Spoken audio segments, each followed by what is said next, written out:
את הציפור.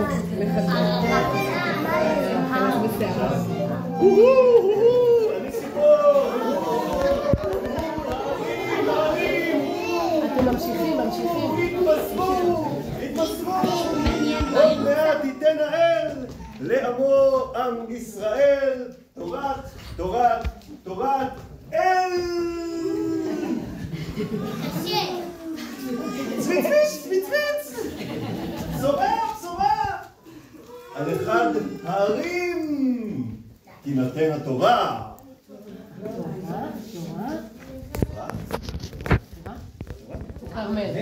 אני כרמל, רגלי במים וראשי מגיע עד השמיים.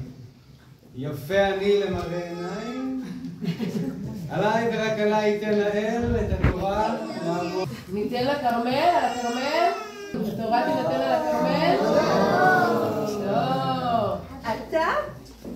אתה יפה בהרים והרם?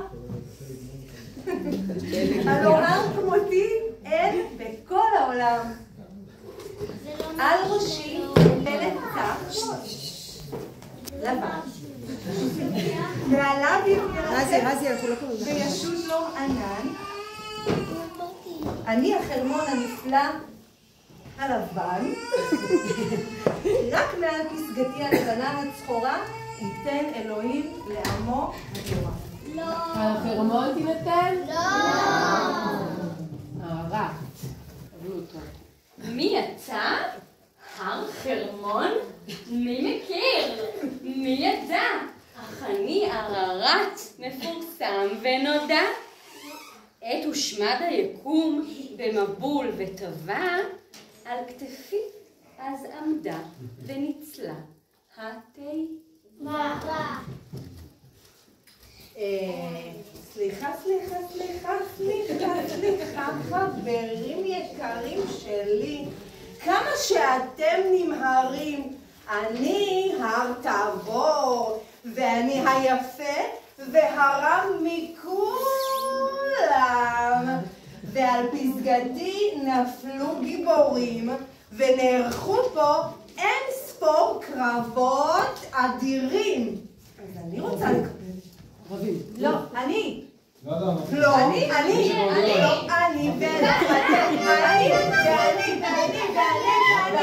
זה שלי. לא, זה שלי. אולי עליי? הר סיני? אבל לא פאר, ולא הדר, לא עצים, לא פרחים. אני שוכנת במדבר, שמש אש כל היום, והיא לוהט וצורף כל אילן ויבש. אני חורב, קומתי לא נאה, לא מראה לא צורה. עליי תינתן התורה? כן. רק עליי.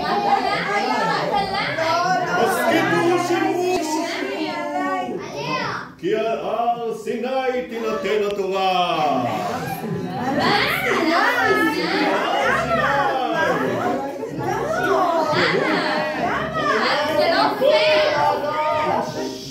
הוא ענב מכל האדם, ובפיו תשק תורה לעם, לעולם!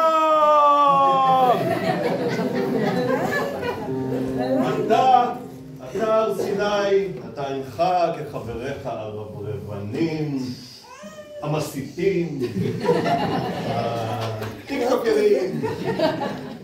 אתה אוהב אדם, אוהב בריאה, ממש כמו חקלאי מהגליל עובד אדמה. ולכן בחרתי בך מכל הערים, ועליך אתן את תורתי, תורת העם היהודי.